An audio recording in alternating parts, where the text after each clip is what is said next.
What problem are you trying to solve? Nira is meant to solve two main problems. Really, the ability to view 3D models, large and small, but mostly large, and also organize 3D and mostly any type of media or asset. We've mostly been focusing on the viewing aspect of Nira, but for the next year, we're also going to be working on helping you organize those assets. So, what I mean by that is, of course, anyone and everyone that has created 3D models or captured 3D models or reconstructed 3D models over time, they're inevitably going to want to view and share and organize those assets. And Nira is meant to help you do that. And we've developed a unique technology that is able to do it in a way that other platforms can't. Did you feel that there is a need for such a feature, or you were just playing this Steve Jobs thing that you just know what the market needs and you It's don't yeah, care it's about the come demand? certainly from I mean, I've been doing professional 3D for about 30 years now, and there's certainly been a need to help me organize all the different data sets that I've produced or my teams have produced, and certainly viewing those assets have been a significant challenge as well. I can give you specific examples in terms of when and how the idea for Nira kind of spawned, but it's been essentially something that's been in the back of my mind and our team's mind for many years now. Maybe you can give us a short insight of where you started professionally. What were your like entering into careers job, and I'm really interested in when and how the idea about the Nira started. Sure. So, I mean, since I've been literally 5 years old, I've had an Atari 2600. I really wanted to make video games. Literally since I was 5, I knew exactly what I wanted to do. Growing up all the way through high school and even going to college, I had a focus on making video games. And the idea was to eventually, after I started to make video games, the idea was to create a platform that can visualize those 3D models that I was essentially creating and wanting to visualize through the web. So originally, I grew up in the suburbs of Chicago. When I first started, late '90s, mid to late '90s in 3D. There were not a lot of people doing, quite frankly, 3D. It was not a thing where you could. I mean, it was not even something that it was even that possible on Windows type machines. You typically needed like an SGI and other types of hardware.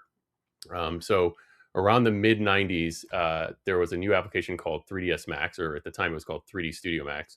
That came around. I was one of the first customers to get it. I essentially was waiting for it. Before 3D Studio Max, there was just 3D Studio. It was made by essentially the same company, but was already quite outdated, and they already announced the new version. So as soon as that became available, I jumped on it. I actually ended up buying a student license. It was around, I think, around $1,500. So pretty good commitment for me from the beginning. I was working, just a basic job at Toys R Us, not much per month. A lot of newspapers delivered, right? Yeah, actually, believe it or not, I did that too. So I've been working since I was very young. My parents are both entrepreneurs, so I've helped around there as well. But again, the main motivation was to learn how to do 3D. Again, I had an interest in doing video games, and then my co-founder, actually, even at that time, we actually grew up together. We're neighbors. We both started developing together. We actually had a PlayStation development kit. So there's a whole history behind that. And eventually there came to the point where we needed to make some 3D models. So we basically both started learning how to do 3D modeling. And 3ds Max was essentially the only real option we had. There was another very popular application that was used in visual effects in a lot of the movies called Softimage. But for whatever reason, that was only made available for students in California.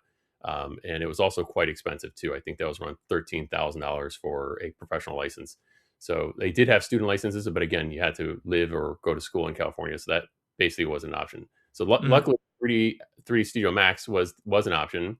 So I bought a brand new computer and bought a license of 3D Studio Max, and just blown away by what could be done. I had very, quite frankly, little experience with professional applications in general. There I didn't really even use word processors or anything like that. It was just basically Notepad and games, and 3D Studio Max was it. And dabbled a little bit with basic 2D photo editors, but not even Photoshop. 3D Studio Max was the first one. Mhm. So, okay, I understand that you were in the business from the very beginning, and you knew the limits or maybe challenges with the 3D models for the organization and so on. But when did you realize that the problem with limitations, with the amounts of polygons, with the size of textures and so on, will be a problem, and you will have to like create something that is limitless? Sure. Like that's always been a problem with 3D. And nowadays we're getting to the point where you can pretty much create remarkably detailed models and create these virtual worlds that are just unbelievably realistic. But as you can imagine, for whatever the last 30 years that we've had real-time 3D, things were not so beautiful.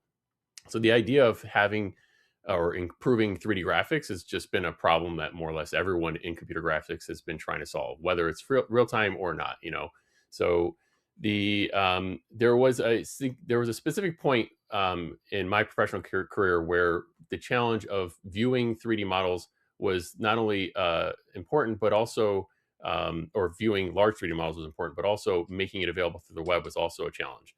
Around 2009 or so, I was living in California, and there was a company actually based out of Los Angeles. They manufactured chairs, and they wanted to basically have a configurator that was on the web where you can go and pick out an office chair, customize the fabrics, the armrests, the controls under the chair, and they had dozens of different chairs, and they also had a myriad of different options and fabrics.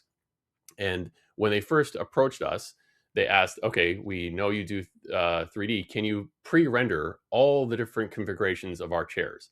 And when we did the math, it was literally in the millions. When you take the combination of fabrics, there was literally over 400 or 500 different fabrics. Each chair had 4 or 5 arm options, and then there was a bunch of different controls you can use on the chairs. And again, it was like, wow, the idea of you know setting it up with all these different controls and then having them pre-rendered, and then they're essentially static, and then of course if they add another fabric or another control, you have to go through that whole pipeline again. We just felt like there has to be a better way. Again, this was around 2009, so there were not a lot of options for 3D on the web, but it was something that it was interesting to us. I didn't actually have a lot of experience for 3D on the web prior to that, mostly because 3D on the web wasn't really a thing. But so we started to explore it. And coincidentally, around the same time, Google announced a new plugin, essentially for Chrome, that they were developing themselves called O3D. And it was like, oh, okay, this seems interesting. They had some very capable developers, and it was open source. And we essentially suggested we use that. It was easy to install. You click one button, and you would get basically 3D in the browser, and it was nice in real time. So we ended up working on the configurator and and basically making it fully 3D. One of the challenges that came up was we would get the CAD files of the chairs, and as you might know with CAD data, when you're trying to convert CAD data into triangle meshes, it can be quite detailed. And if you don't make it detailed, it can look quite chunky or messed up. And I like to keep the models as pristine as possible while we're figuring out how to do all the animations and all the customization. But I wasn't familiar with every chair model. Again, there was like 20 or so different chair models. So when I had to refer to the designers or even the owner of the company and ask him how a particular control worked, he would basically, I had a challenge with that because I didn't have a way for him to look at the model and say whether or not he could approve it or not. And so I'm kind of left in the dark. Inevitably, what I ended up having him do is send me literally all the chairs from the company. And I had an office with like 20 different chairs so I could see all the ways each control worked. And part of the reason I needed to know that is just because every chair, because it was in 3D, allowed for us to animate them. So when you adjusted a control, you could see how it articulates and how it goes up and down and all the armrests and all those work. And you can press a button and see all that in 3D and from every perspective. So again, the challenge was how do I get him to approve what this chair should look like without me going through that process of cleaning it up for making it available for the web? Because that was an essentially important step too, which is you take this CAD model, which tesslates into something that's 10, 20 million triangles, and then you have to get it approved, and then you go through the process of optimizing that model to make it available and viewable on the web. And again, that was a huge pain point. And what we ended up doing is just bringing those models into a 3D application like 3ds Max or some other applications, or Blender, and doing screen share. And so we're in a circumstance where everything was having to be done synchronously, and it was just very inefficient in terms of getting things approved.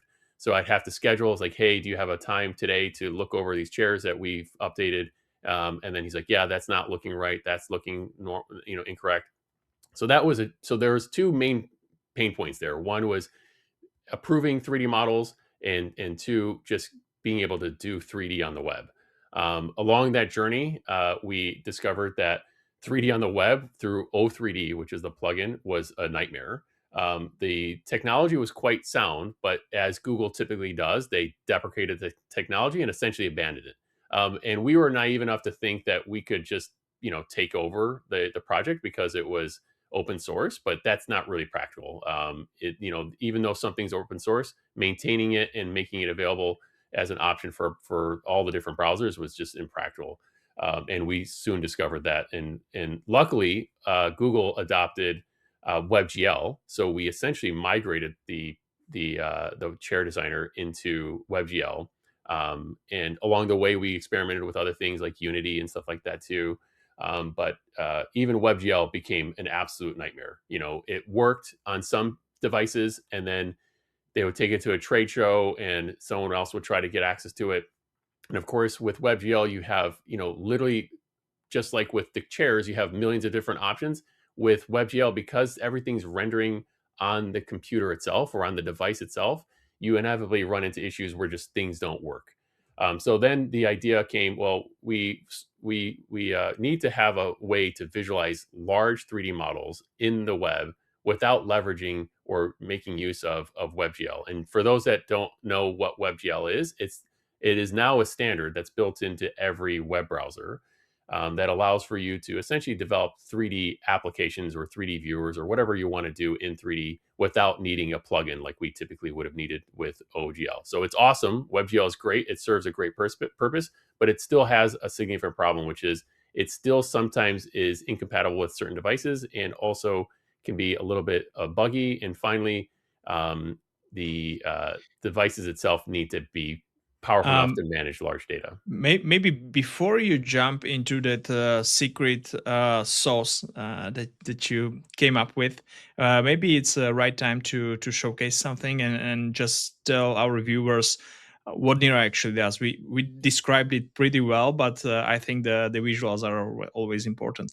So this particular data set is something that a customer actually just shared with me yesterday. It's just another one of those beautiful data sets that was just immaculately captured. And that's really what Nira is known for, is these really high quality, incredibly detailed data sets. We like to take a lot of credit for how these look, but it's a combination of those that are capturing the data and also processing the data and then essentially uploading them to Nira for viewing. And what you see here is something that more or less will give you the exact same experience. I shouldn't say more or less, exactly the same experience on any device. You don't have any option to adjust HD settings or high quality settings. Everything looks the same, whether you're using a super high powered workstation or a 10-year-old mobile phone. Mikhail, I know like with photogrammetry models, the data can get quite large. And sometimes they get so big that you can't even view them in the tool that you're using to create them. So some of our customers like to use Nira just to be able to see the models that they're creating. This particular building was captured with tens of thousands of photos. So the amount of detail is all there. It's just that we needed a platform that can let you view them. So I'll slide to the next asset. I should also mention that Nira is used in the architectural engineering construction space. That's the primary use case for Nira. But we do have other customers in a wide variety of other markets, even in entertainment. That's a little bit more of my background that also use Nira. So here's an example from an asset shared with us from Netflix and Robert. Forgive me, I'm not even going to try to pronounce his last name. And and it's just another one of those immaculately captured and reconstructed assets. And the use cases are quite varied. With the construction stuff, it's often used to do what's sometimes I like to refer to as virtual inspection, so you can identify issues and detect cracks and all those sort of things. And in this instance, you can use Nira to do shop planning and other types of virtual production. I'm zipping you this data set. This is a model that compares a triangle textured mesh with a Gaussian splat. So on the left here, we have the texture mesh. And texture meshes, as I mentioned, is a very popular use case within Nira or data set that people are uploading Nira. But there are some instances where the textured meshes just don't look great. And certainly when you're dealing with thin or transparent surfaces or shiny or reflective surfaces, they suffer and they just don't produce a good model. It's not. It's just a problem that we've had in the industry for a long time, and thankfully there are newer technologies, specifically Gaussian splats, that allow for you to reconstruct these data sets better than what you were typically able to do with triangle meshes. And we just recently added support for Gaussian splats, and we have a lot more planned there. But here in this example, you can see some areas where there's holes or certain areas that don't reconstruct get perfectly reconstructed with the Gaussian splat. And of course, you can still do all the same things you can do in Nira. You can inspect the photos that were used and annotate them and all the other stuff that you can typically do with a Gaussian splat. I'll quickly just mention how Nira works and why it's different than everything else. It's So, it's the secret sauce that I mentioned before, right? well, I mean, it's not that much of a secret now. It's at this point, I hope most people understand how Nira works, but the general idea is when you upload to Nira, we basically put a GPU on the servers. So this allows for us to not only load the data from the server, but also render it on the server and essentially just give you a video stream. So the next slide kind of shows you how it compares to other platforms. So on the top, we have Nira. On the bottom, we have essentially the way other platforms work. And on the left, it's more or less the same. You have a 3D data set, you have textures, you have photos, whatever you might want to upload. If it's point clouds, Gaussian splats, you upload it to the server. So exactly the same there. And the difference starts here, where in Nira, we have not just the storage for the servers, or we don't just store your data, we also render your data, where other platforms, all they essentially do is store your data. So when it's time to view that data, or when you're trying to share that data, you're essentially having to send all of that data, and it can be quite heavy. We have customers that are sending or uploading single assets that are in the multiple terabytes. 6, 10, 20 terabytes in size. Especially when you're dealing with point clouds, and accessing that data, and then having to transfer it to a different device, or transfer it to the client device or the viewing device can be slow, and it can also just be inconsistent. Like it just sometimes works, sometimes it doesn't, and it ultimately is a little bit unreliable. With Nira, it just always works. And the reason it always works is because once we render it on the GPU, we're we're creating essentially pixels from that rendering, which is what all renderers do. And then we encode that into a video stream and essentially make that an interactive video. So you get the same flexibility that you get when trying to view a YouTube video or a Netflix video.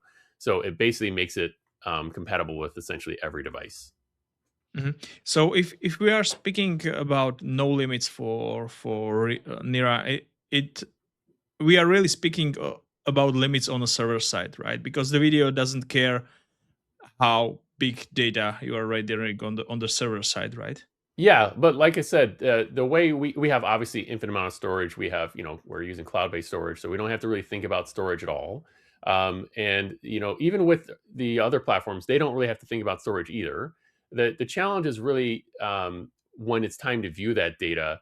When it gets to be too big, there are solutions for what other platforms do, and they use usually what's referred to as tile-based rendering, or they kind of chunk up the data so that they can, instead of sending all the data all at once, so instead of sending all 5 gigabytes or all 5 terabytes of data, which of course no browser would be able to handle, they essentially chunk it up, and they give you essentially what you need to see at the time you're viewing it. So if you've got a large building like I showed earlier, they might show you a small portion of that building or a lower resolution version of that building until you zoom in. It's honestly a great solution, and quite frankly, we thought that was a perfect viable option for viewing large, especially reality data sets. And in fact, when we first made Nira available just publicly, we didn't really focus specifically on photogrammetry data sets. We focused more on large design files, specifically like for visual effects and stuff like that. But our customers were actually uploading reality data sets. And we actually asked them, I was like, why are you doing that? Why don't you use other platforms that do this tile-based approach? And their answer was always, well, it's either doesn't work, they'll send it to a client and it crashes, or it just looks muddy. That was like the phrase they would always use. It looked muddy or just didn't look good enough. And they put a lot of effort into creating these models and in capturing these models and reconstructing these models. And when when it came to share that model, they didn't like the idea of it being so poorly represented. In fact, I think I have the next slide where it demonstrates Nira on the left with the exact same data set loaded, and on the right you have the same data set using this tiled approach. So they're both in a browser. Again, the same data set, and you can see on the right how things are taking a while to load. I'm not sure if it's clear enough on screen there, but it can take still quite a bit of time to load. And it can be slow to load because your internet might be slow, or it might be slow to load because the server you're pulling the data from might also be slow. But even quite frankly, even if you had a super fast internet connection, you might have a fiber optic line, you might have a challenge viewing these data sets because your computer might not be fast enough, or the server is just not serving the data fast enough to you. So I'll zip through here a little bit just to kind of show you some of the examples here. But even if I leave the screen here for more than a few seconds, you'll see that first of all, again, it's kind of chunking up. It's very low frame rate, and the tiles, so to speak, take a while to load. With Nira, it's instant. You can navigate to any area of your model and still view the model. Again, not the approach to tile the models was a good and smart strategy. It's just that unfortunately, with all the different devices that are out there, it just makes it challenging to make that technology work without it breaking. It's just unfortunately 3D graphics cards, drivers, all those things just don't work super well. And here we're suffering very low frame rates, and you can see all the missing tiles while it's still trying to load that data. Okay, so I take it back. It's already not a secret sauce. For people that might see the Nira for the first time, yeah, they might wonder like, what magic are you doing on the background? But in reality, you just solved the similar issue, but with very different approach compared to the competition. I'm wondering why, or is there any real competition in this field solving the same problem with your approach? Good question. So the idea of doing server-side rendering, or sometimes called pixel streaming, is not we're not the only ones doing it for sure. I do think we were the first to do it. At the time when we started, there was no one else that we knew of that was doing it. But there are other platforms. Some of them have come and gone. There's none that I know of that is specializing in, quite frankly, all that has support for all the different types of data sets in the same manner that we have. So being able to visualize, you know, textured 3D models and Gaussian splats and point clouds, and of course a bunch of other media that we plan to add support for. We are on the cusp of adding support for BIM and design files. Even panoramic images. We have support for panoramic images through laser scan data, specifically E57. But being able to bring all that data into one platform, I think that's unique to us. I don't think anyone else is doing that, and certainly not with server-side rendering. Hmm. Uh, how would you describe the limits on the tiles version of rendering the files? I understand it's about the amount of data, but uh, can we just give a brief information, like if it needs to be rendered on the computer side of the user, like where we can get uh, at the maximum of the amount of data? So, like I said, there's no technical limit, or there's no like exact limit to what you can render through client-side rendering. It's just that sometimes the browsers, once it's starting to deal with many gigabytes of data, or sometimes even many hundreds of megabytes of data, inevitably start to crash. And again, it just depends on what type of device you're using. And in this example, I can navigate to any part of this data set through a tile-based approach on my computer. It just so happens to work. But if I was to load the same URL on my phone, more often than not, it's going to crash. I probably would get it to crash within 10 seconds. So the limit is really dependent on the browser you're using, the device you're using, and whatever arbitrary limits the vendor that's making either the device or the software decides to place on you. I don't remember exactly, but like Apple, for example, has a limit in terms of how much the browser can have per tab, so to speak. And once you exceed that, it's really you're at the mercy of the developer making sure it's able to fetch and discard the data, because ultimately, like I said, for a data set like this, you might be looking at tens of gigabytes of data, and of course it's not able to hold all of that in memory, so it's going to have to continuously fetch and discard that data. And Nira essentially does the same thing, but instead of having to send that data to the client and across the internet, it's essentially sending that data from super fast NVMe drives directly to the GPU that's sitting on the same server. So the experience is just way faster. It's you can almost imagine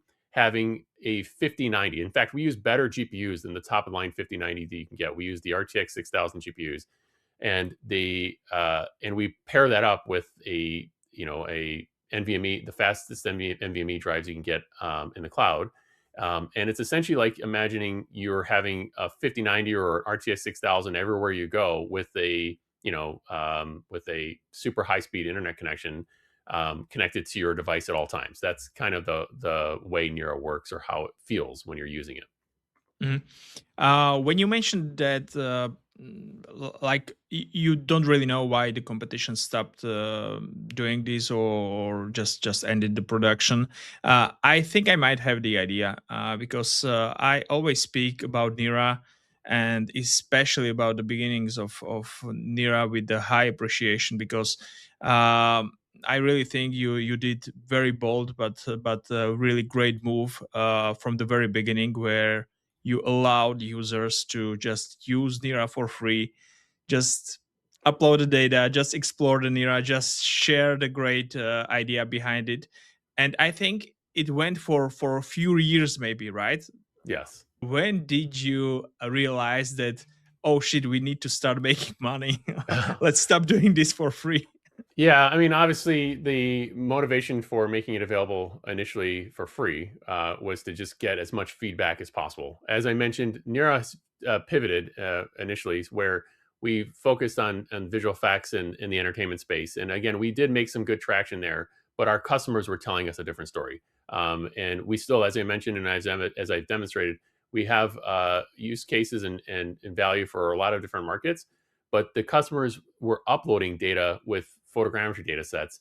And really, we decided we really are technology people. We're not the kind of company that is really focused on the bottom line as much. In fact, I don't really keep track of that myself, and I probably should. But the goal is to make it so that Nira can be as valuable to our core audience as possible. And the motivation to start making it a paid option was more or less at a time where we felt like we provided enough value for our core customers to do that. Obviously, when you're doing stuff with server side rendering, our costs are significantly more than what our other platforms have in terms of overall cost, because they're just doing the storage and we're doing the GPU plus storage. So the economics there are significantly different. But we felt like, all right, now we've got enough of a platform, and really the idea with of course charging too is just to validate what you've built. We need to see, is this something that people are just wanting to play with, or is this something that people wanted to actually pay for? And so, and also it helps guide your product roadmap. It's once we get people to start paying us, then we start to pay attention to the ones that are actually paying to use the service, to help guide what we need to do for the next years to come. Mhm.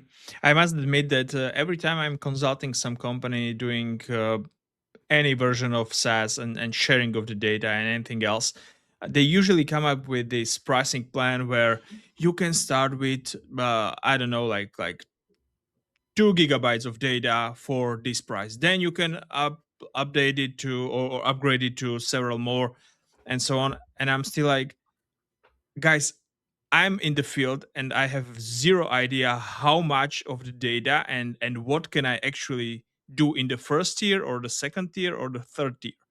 Like, how do you expect people to understand this pricing? So I mentioned this because I think this was a magic behind it, that you didn't limit. the amount of data, and you gave it for free from the beginning. Yes. These are like two magic words or sentences that just made people to go and try it. Yeah, and of course, the fact that it was a novel technology, I think people appreciated that. As I mentioned prior to Nira, if you wanted to showcase the models that you were creating, there were no applications that really were able to visualize it at the highest quality that you were able to visualize. Like, I think you had uploaded a 2 billion triangle model or something, 4 billion. I actually can't remember, but we were getting customers uploading something's in the billions of range. And regardless of whether it was in the browser, you couldn't even visualize that type of a model in real time on your desktop. So that was, even if you had an extremely powerful machine. So that was certainly part of the appeal. But yeah, the business side of things, we definitely wanted to try to sort that out to make Nira as affordable as possible. We are not a venture-backed company, so we self-funded the project from the beginning. And of course, with that, we had to be conscious of making sure we could still eat and still survive. And so we reached a point where, like, okay, let's just see if we can validate this platform. And thankfully, we've been profitable, and we've been profitable for a while. So the strategy to make it available for free was really just an opportunity to get the feedback and make sure we are providing a service that people find valuable. And as we started to verify that through getting actual customers, it proved to be a real product. You already mentioned that the majority of costs probably were coming from the fact that you were using the online storage and cloud platforms to store the data and render the data. So my question is whether, like, did you have any support from some big company, or you already said that you were not funded, but this might be something different, like because there are like different supporting programs for big guys like Amazon or Nvidia or whoever. So I'm just wondering whether you had some support. Yes. Yeah, it's not unusual, but typically when you're a startup, you can apply for certain types of grants or certain services. So AWS gave us a little bit of credit, and Google was more generous. They gave us quite a bit more credit. So in the first few years, unfortunately, those credits expire within, I think, the first year. And also Epic Games was also very generous. They did something called Epic Mega Grants, and they were willing to offer anyone that was doing anything, quite frankly, interesting in 3D, an opportunity to apply for a grant and get some funding.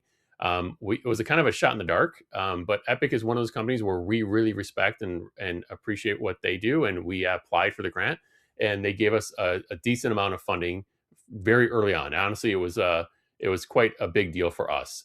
And so, but again, Google as well. That again ran out before we were starting to charge our customers. So it would have been nice if we were to get those credits later into our product, but they kind of have a strategy where they give you some credits to get you solidified within the platform, and then you work your way from there. Mhm. We have a comment from Yossi Brukamina here.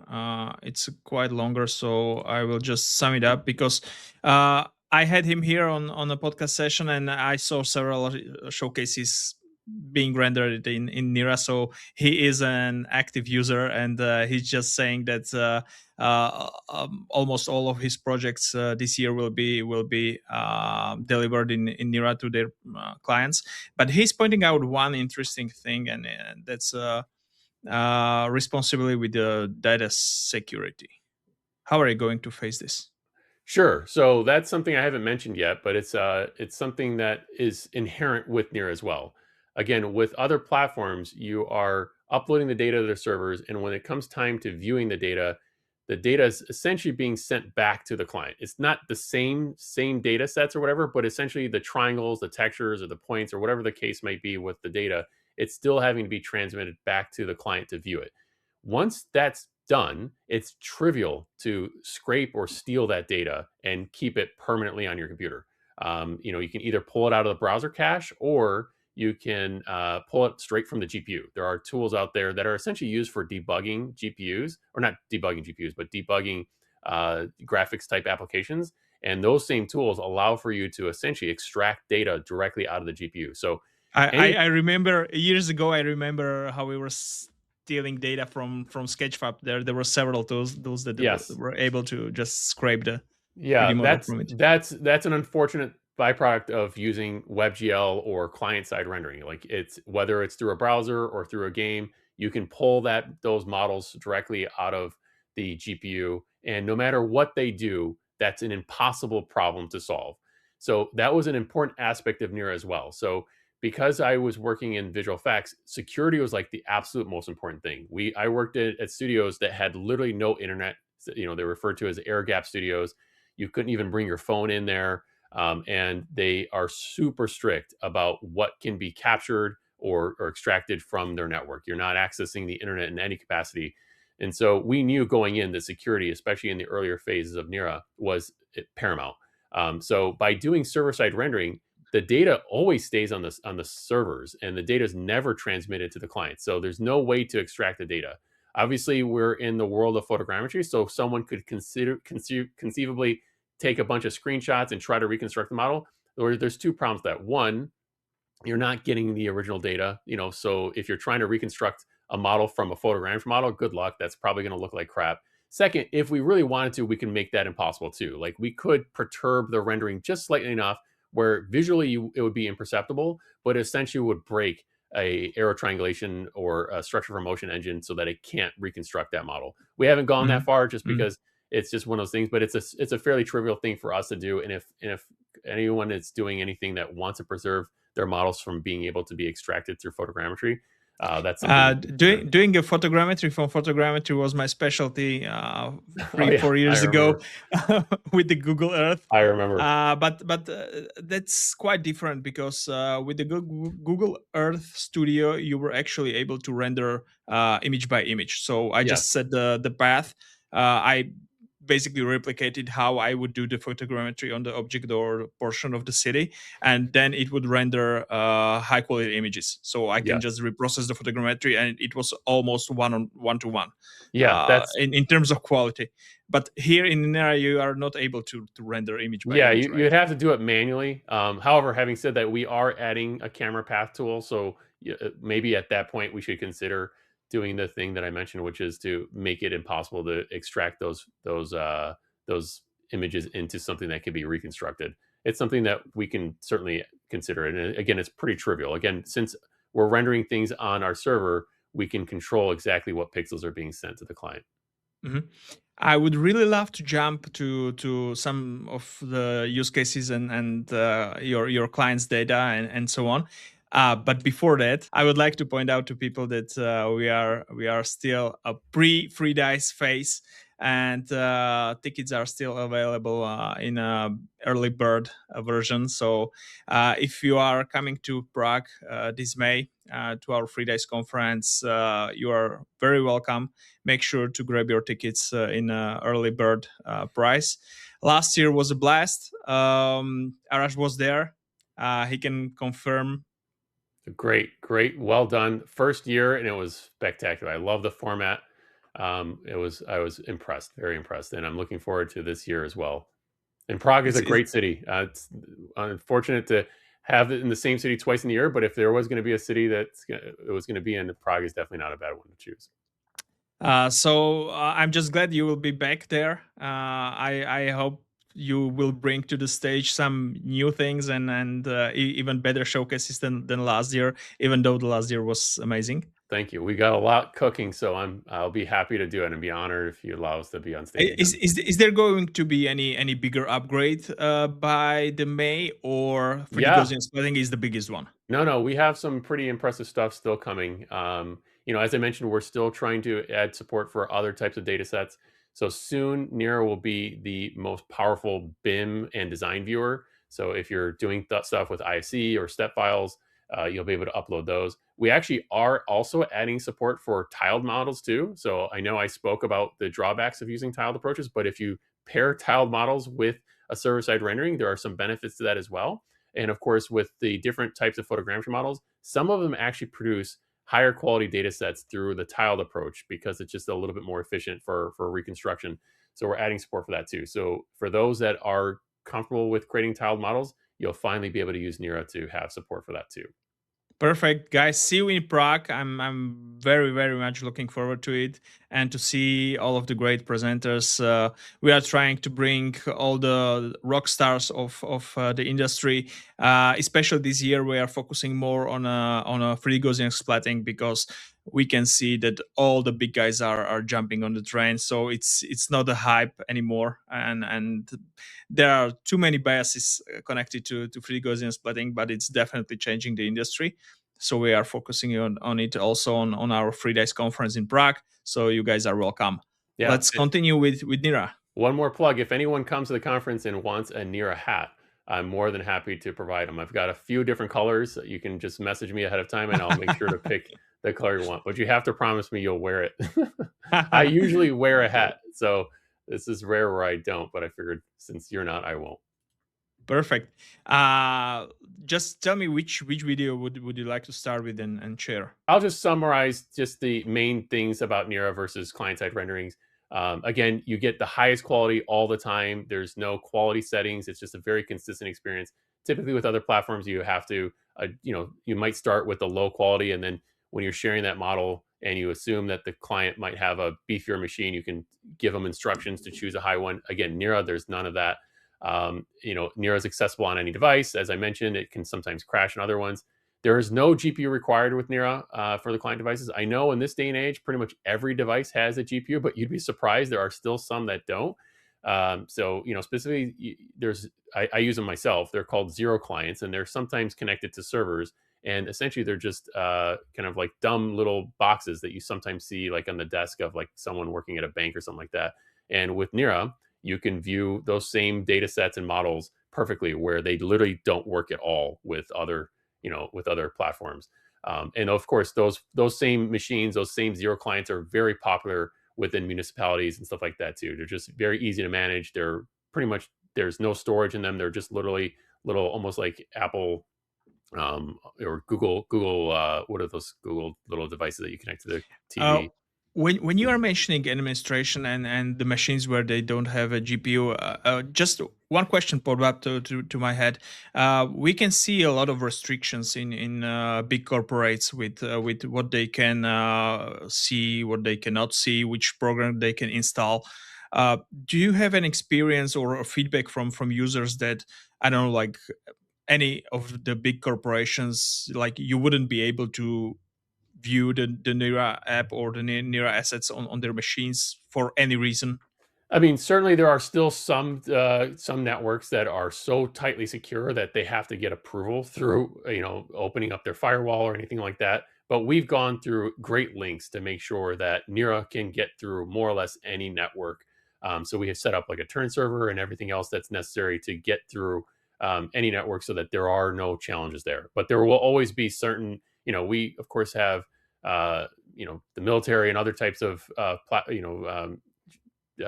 other types of, I don't know if I could call them customers, but different types of companies that make access to Nira. And of course, there will always be certain circumstances, but that's not unique to Nira. That will apply to essentially everyone.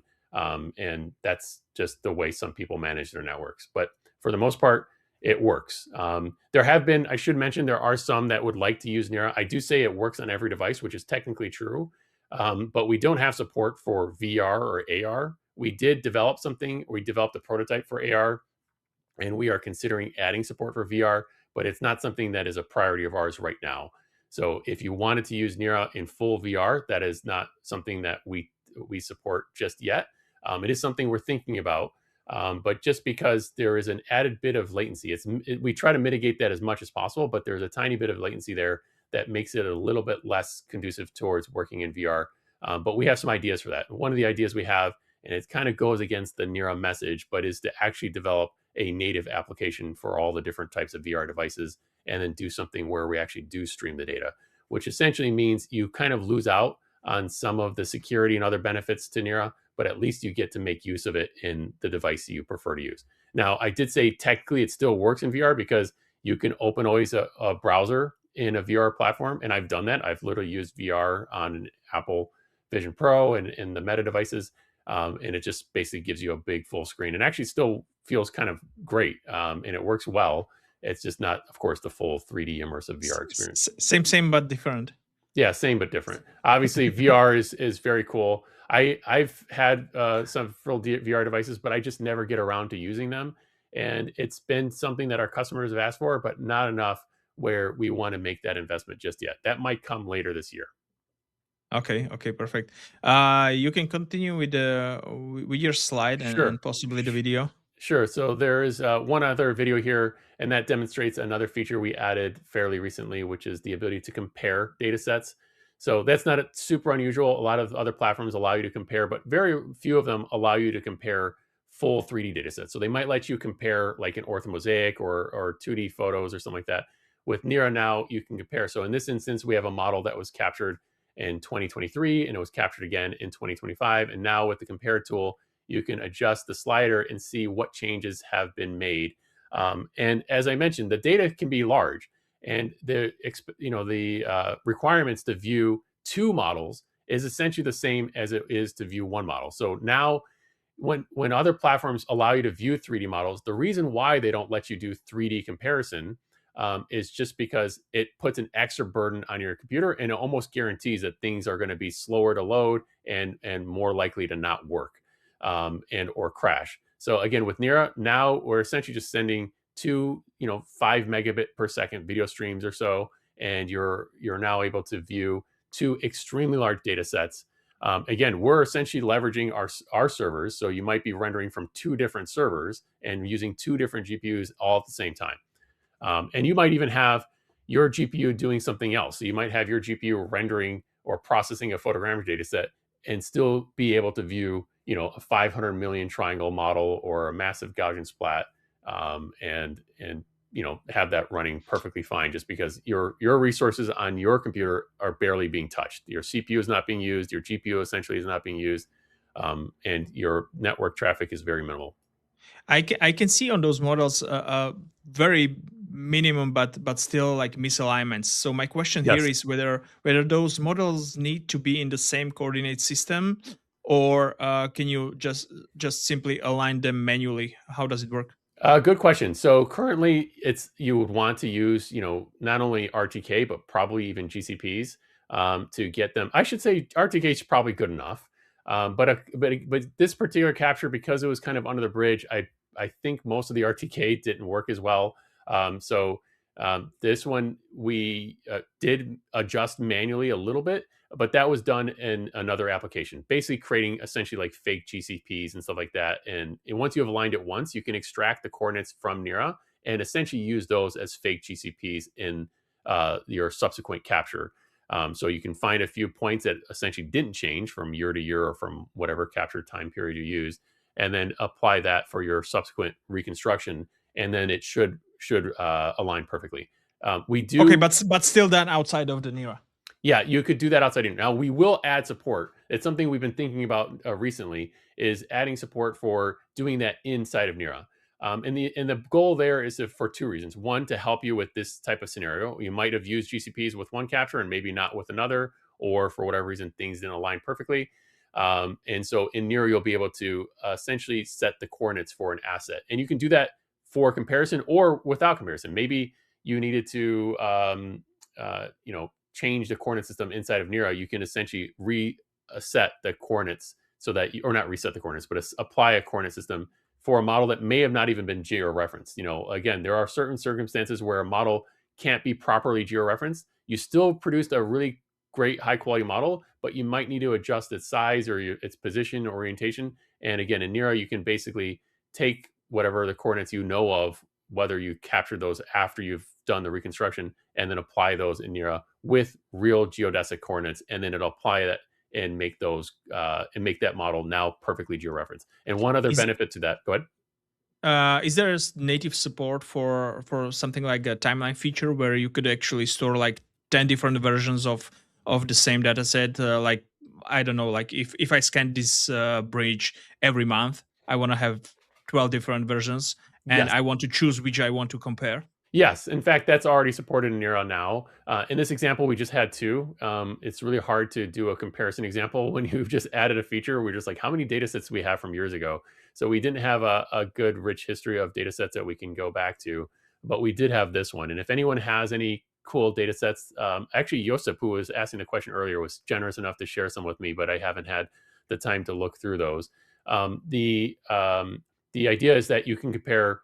You can have one model to you're comparing against, or you can have dozens or hundreds of models. So whatever the frequency you might have, it will work with that. So basically, the timeline features there.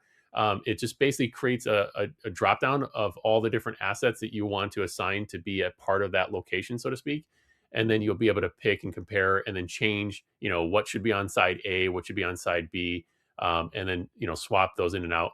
And you can even compare the same asset with itself. I know that sounds a little bit strange, but sometimes people upload, for example, a photogrammetry model with a Gaussian splat or a photogrammetry, I shouldn't say photogrammetry, but a textured mesh with a point cloud or a combination of different data sets. And when you go through the comparison, you have the option to compare the same asset with itself and then switch different settings so that you can see, okay, how does my point cloud compare to my photogrammetry model, and have a nice visual way of comparing that? Or how does my BIM data compare to my point cloud? And there will add tools to allow for visual analysis and color coding and all that kind of stuff. But right now you can still do that visual comparison with a nice little slider, and sometimes that can be very helpful too. And going back to the idea of georeferencing your assets, one other benefit to doing that is soon you'll also be able to reference Google Earth as a background layer, so that you can see the model in the context of where it was captured. So obviously, Google Earth doesn't produce the greatest and highest quality 3D models, but it's of course very rich and full encompassing of essentially the entire planet. So you'll be able to say, okay, this is my bridge or whatever asset you want, and I might want to see some of the surrounding area. Of course, you may have not captured all of that, or you may have not wanted to include that as part of your data set. But with just the press of a button, as long as the model has been georeferenced, you'll be able to pull those tiles and have those viewed. And we also render on Google Cloud, so your Google Earth tiles will render very, very quickly and look beautiful. Yeah, Sorin Papa is asking where is it actually with the status of having the possibility to create high res video animation. So we'll have that. We actually did the bulk of the work there. We just need to do a little bit of the UI. I will mention Nira won't be a replacement. I know Soren, as most of you probably know, is very prolific with creating the most amazing 3D animations. So if anyone needs to create a 3D animation, you might want to reach out to him. I know he uses Visas, Arena 4D, I think it's called. And then of course there's Nubigon. They are, there are standout applications. Nero won't have the full extent of what they're offering.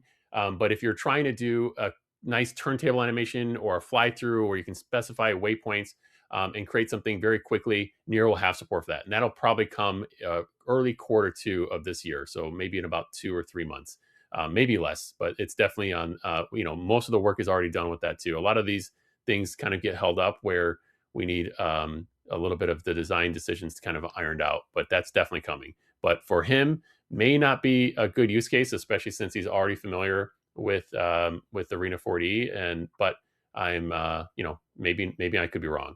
The one nice thing about Nira is that with him, I know especially, he has to have the client capture the data and then send him, you know, tens of gigabytes or more of data sets for him to create those animations.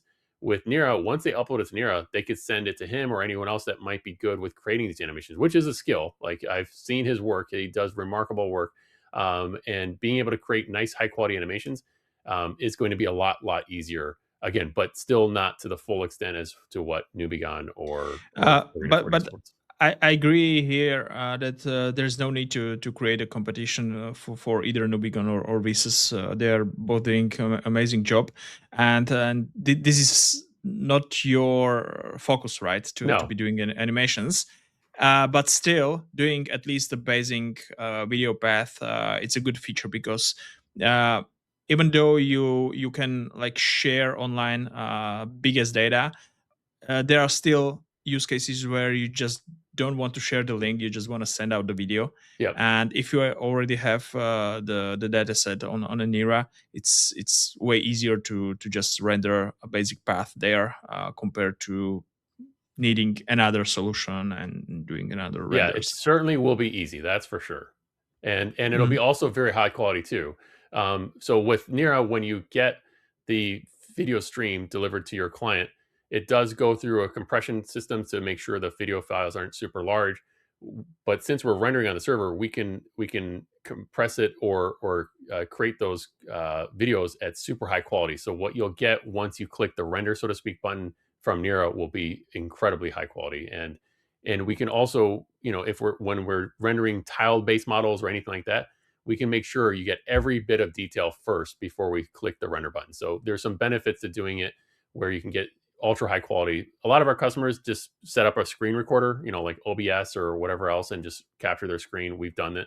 It works quite well. But having the ability I've done to, it, but you still have to navigate manually, and it shows. yeah, but we, like I said, with this, you can still do that, but now you have the ability to kind of set your waypoints. And if you wanted to, you can still screen record, or just download the video. But that's definitely coming. I'm excited about that feature too.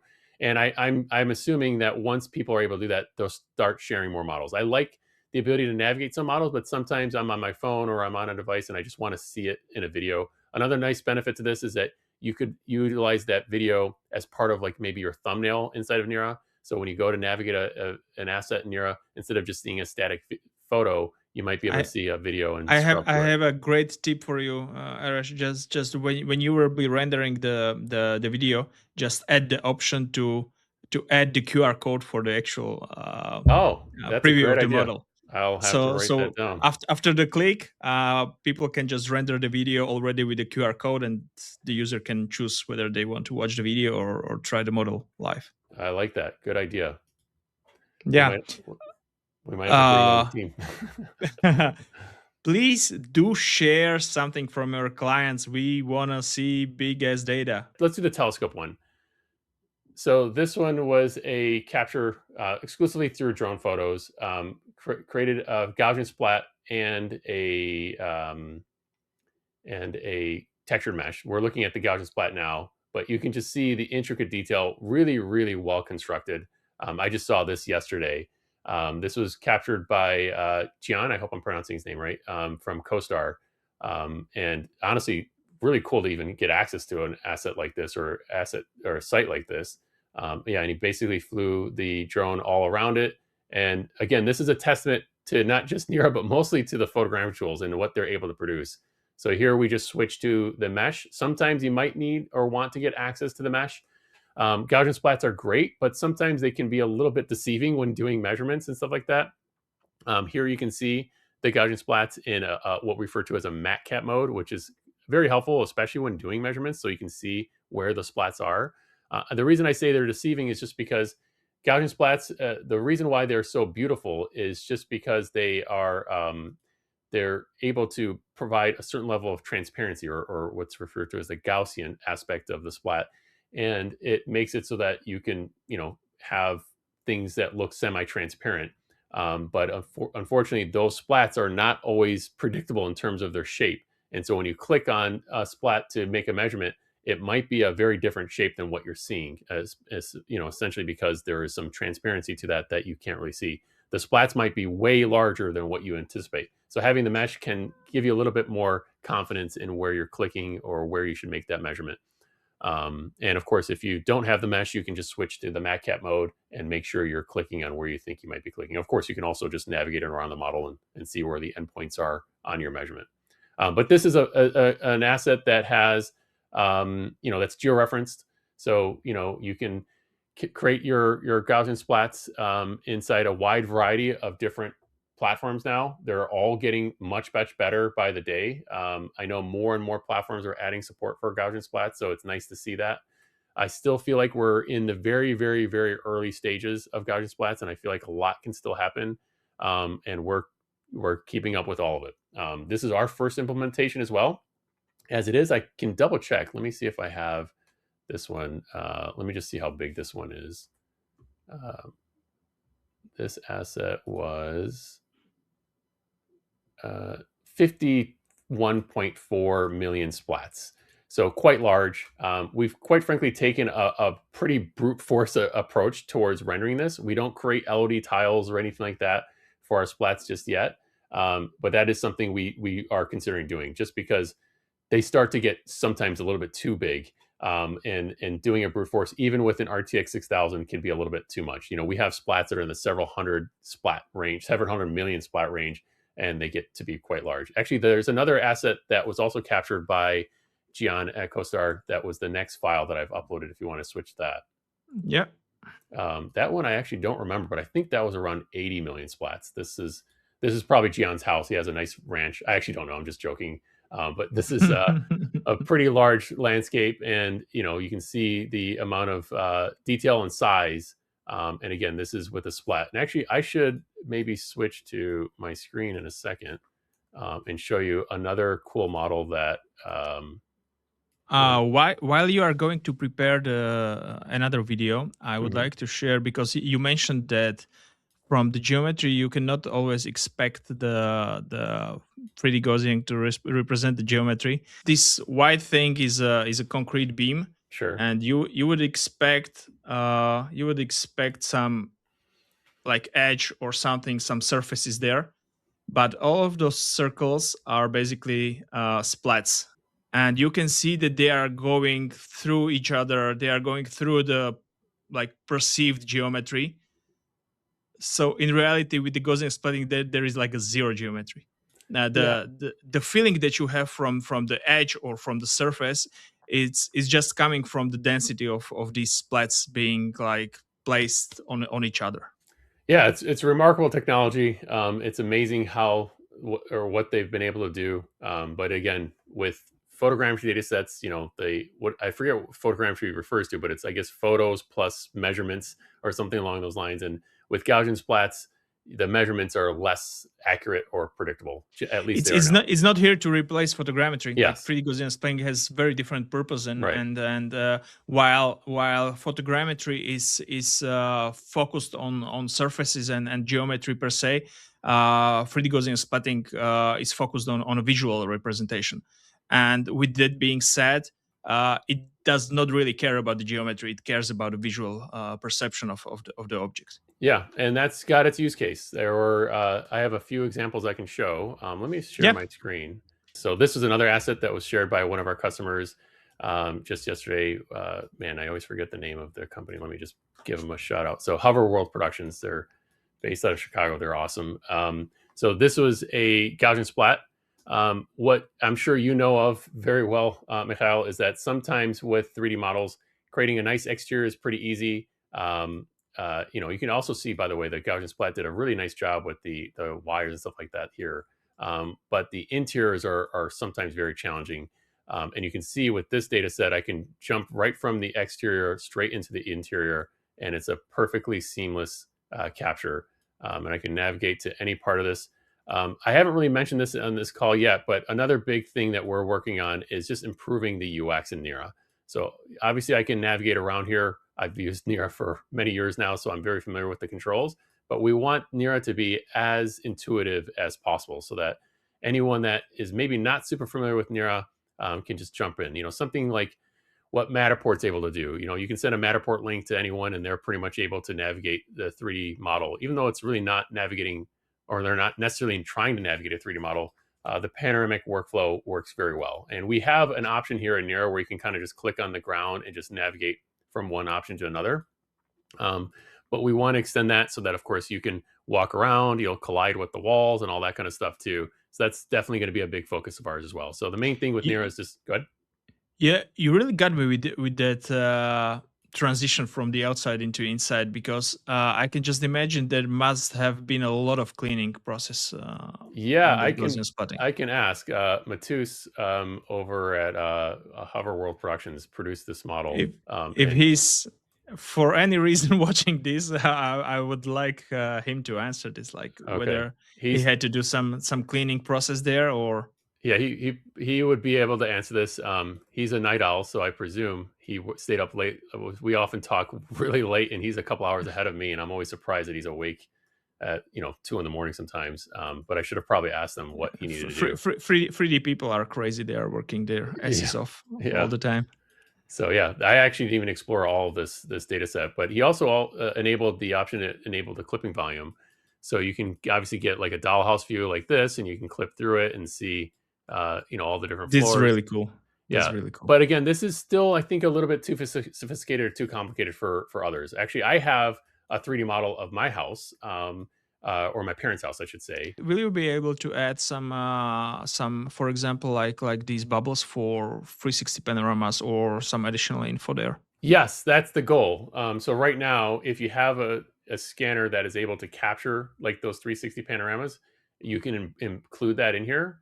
Ted, who we all know and love, um, he captured this with someone else. I unfortunately don't know that person. Mr. Ted Strazimiri. Yes, He's a part of the Nira now, yes, he and is. hopefully he will be in Prague as well. So if Yes, you want to meet the rock star, then you yes. should really come. Yeah, let's all message him to force him to come.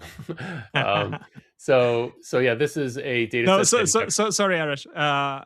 His wife already confirmed Yes, he because has come. she's in touch with mine. Yeah. So Oh yes, I know they became good friends. My wife, who also made it out to Prague last year, was she was upset she didn't get to meet your wife. I told her how nice she was. So yeah, thank you. this is the hanger that he captured up in Canada. This was captured using an XGrid's L2 Pro, I think it was. And so of course it's able to create a really nice Gaussian splat. What you would of course expect with the laser scanner is a point cloud, and these mobile scanners are not always great with that. So I can show you what the point cloud looks like. So in this instance, for interiors especially, Gaussian splats really do a remarkable job. Obviously, the point cloud has its use cases as well. And in this instance, again, because it was using the L2 Pro, which of course is able to generate panoramic photos, you can enable the visualization of those panoramics. So they show up as these blue bubbles in Nira. And again, because it was a MLS or a mobile laser scanner, it produces a lot of different panoramics. I'm not sure if the XGrid software allows you to, skim down on all the different panoramics, but you can click on any one of them and navigate to a panoramic. And I can switch now to not show the panoramics, so we can just go to the Gaussian splat by itself. And you can see I'm still viewing it from the panoramic, but if I adjust the opacity on the panoramic, you can actually go back to the Gaussian splat. And in a lot of instances, the Gaussian splat produces a better quality model, or actually a better representation of the model, which is usually the opposite. Normally, when you go to the panoramics, you're going to the panoramics to get a better feel for what the model looks like. But unfortunately, with some of these scanners, the panoramics are not super high quality, and the emphasis is really on producing a nice Gaussian splat. So yeah, that's this model. Again, I'm using a feature called variants, which allows you to create basically a wide variety of different view settings. So if I wanted to see what the point cloud looked like with a particular rendering setting, I can do that. If I just wanted to see the point cloud or the RGB point cloud, if I wanted to see, the Gaussian splat with a cool rendering feature that's depth of field, and I can just click on something on the foreground that brings that into focus. I can click on something in the background. So when you send something, or when you This always looks like miniature yes, yeah, videos. yeah, or like the tilt shift effect. It's a really cool feature. Yeah, yeah. And again, like the idea is that you can create one URL and have a variety of different options. You can create an unlimited amount of options here. This one also has the timeline feature enabled, and this allows us to compare this data set with itself, essentially. So because we've created different variants, once this finishes loading, now I'm basically comparing the depth of field version on the left with the original model on the right. And I can switch to say, okay, show me the point cloud over here and compare that with the Gaussian splat. So the compare feature, it's kind of under the timeline option, but it doesn't necessarily need to work as a timeline. It's just kind of the idea is to mostly work with data sets that are captured at different times. But in this instance, we're using it to compare the same data set that was captured together at the same time, but just rendered with different settings or saved out with different settings. So again, point cloud on the left, and then if I wanted to, I can enable, for example, matte cap on the right, kind of get a feel for what those two look like. Again, there's no limit to what you can do there. Okay, maybe for people that are already using Nira, can you just briefly tell me like what's the process when you actually want to upload more of data sets to the same uh, viewing link, or how should I call it? Okay, I found it. Okay, so if I go to any one of these assets, so let me go back to that hanger asset.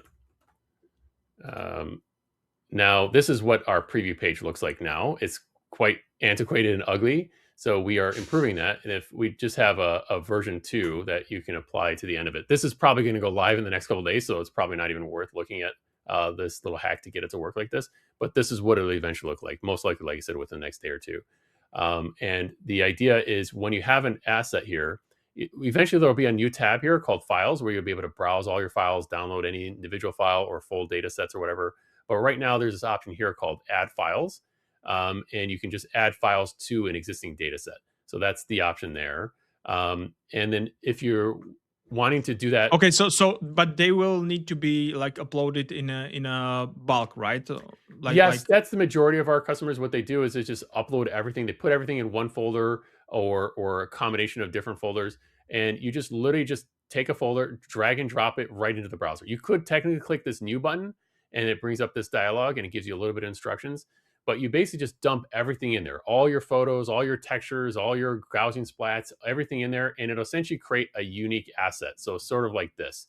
After it's been uploaded, if you wanted to add data to an existing asset, there is this little plus button Okay. here. So you just click this. So this particular data set, this was the point cloud that I was showing earlier. It's a 9.27 million points. It was one big massive E57 file that you can see here. And you can click on that. And this is going to let you view it. But like I said, with the new UI, once you click on it, you can basically customize it and upload some more data to it. Or you can just click this button here. I will mention that currently, if you have a point cloud data set, you want to make sure you upload all of your point clouds together. Because one thing that Nira does, just from a technical perspective, in order to make that point cloud as accessible and as viewable as possible, we have to create what's referred to as like an acceleration structure or like an octree. And that does require that all the point clouds are uploaded together so that we can process it all together to create that acceleration structure. So if you have a point cloud and you want to add more data to it, that's currently not possible. That is something that we're going to be adding soon. It's just not something that's right now possible. So if you have anything that does include point clouds, more or less just upload all that together, and then eventually you'll be able to append to it as well later, but not yet. Okay, this was one of the questions that I wanted to ask, but I forgot before.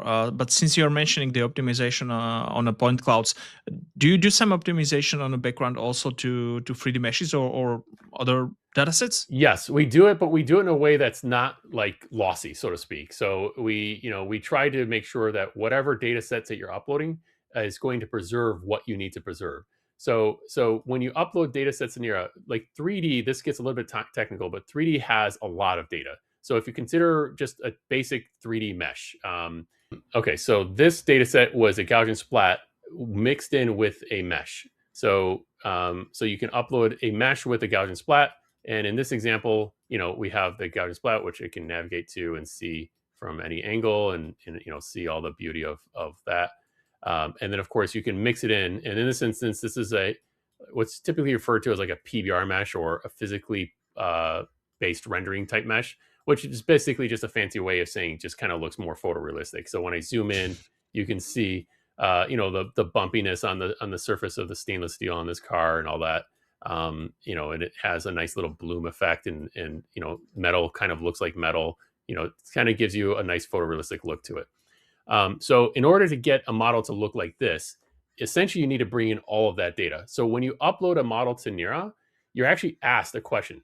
Do you want to include all the data, or you want us to strip some of it out? And the benefit to the user is if you strip some of it out, then it will load faster and render faster.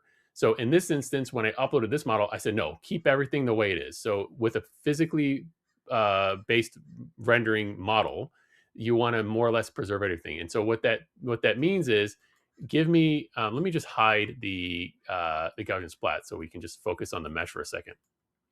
So, and what I'll also do is I'll enable something called faceted normals. Let me just see if this shows up here. So you can see what the triangle shape of this model looks like. It's very coarse. So it's kind of surprising how smooth this looks.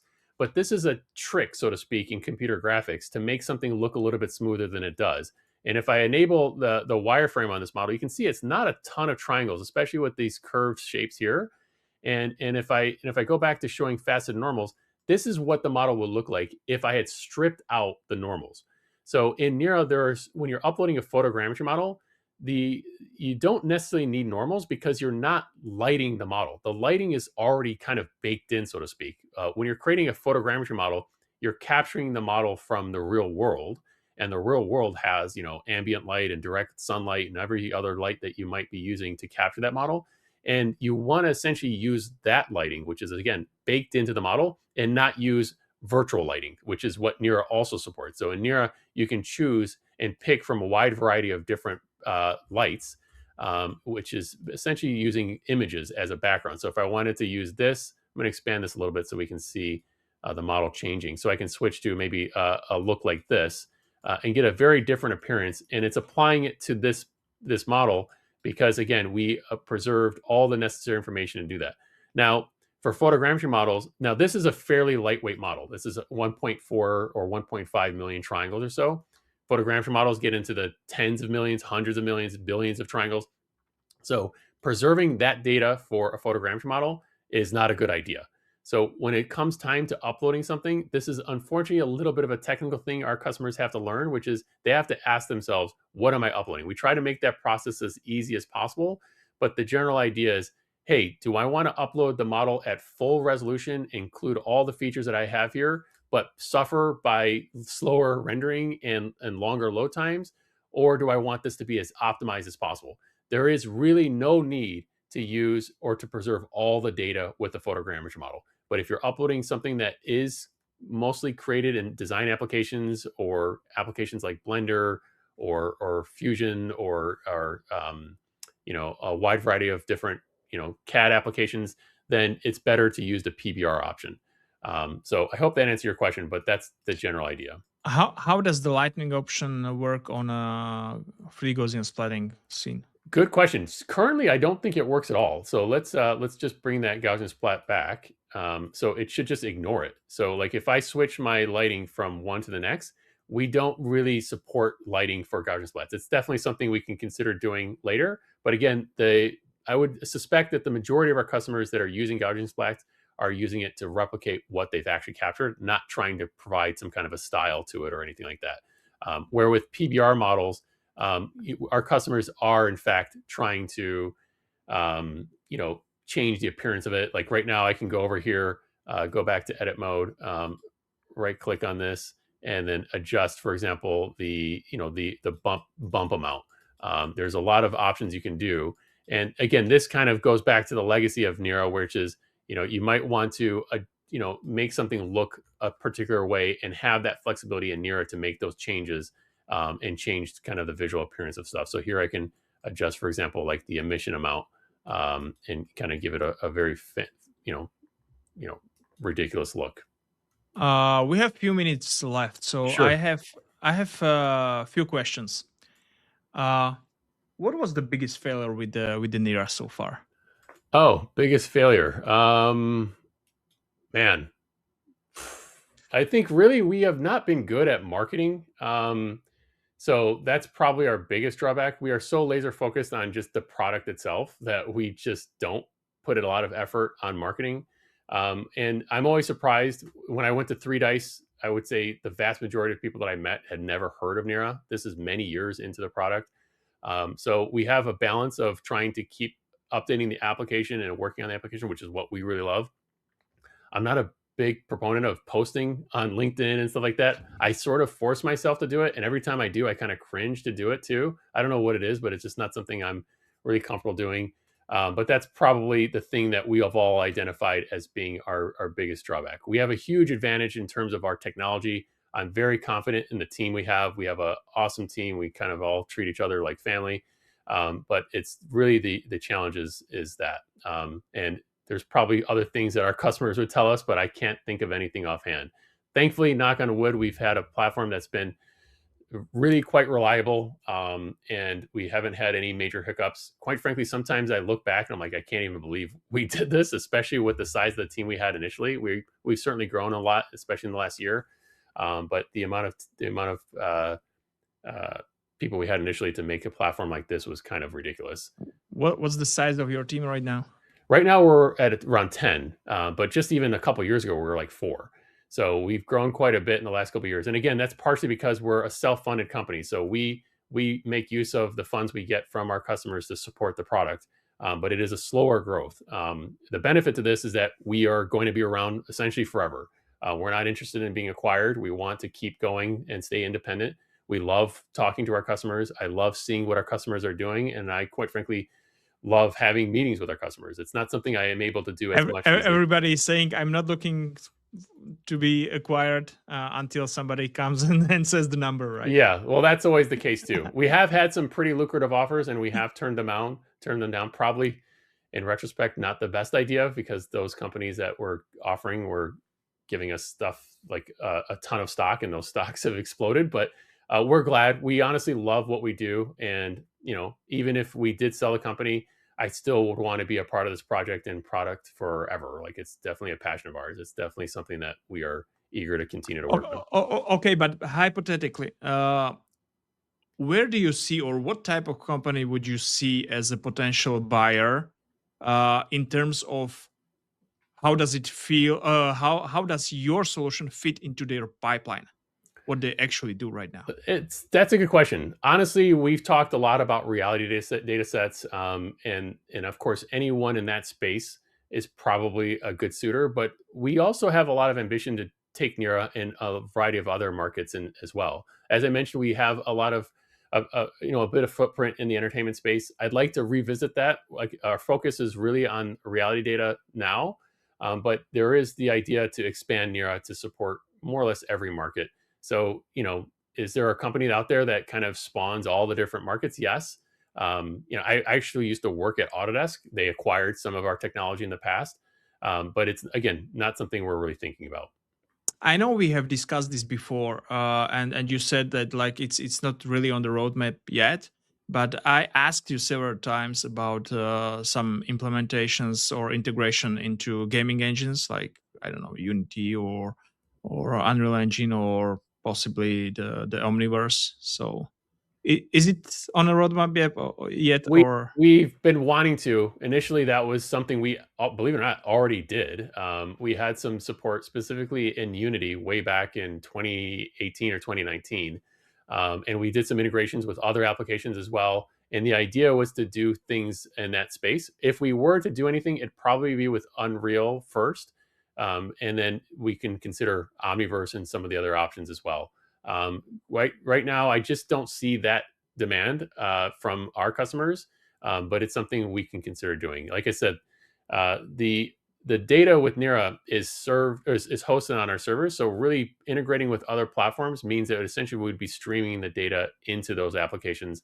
There's some value in doing that for some reasons, but not enough for us to focus on it right away.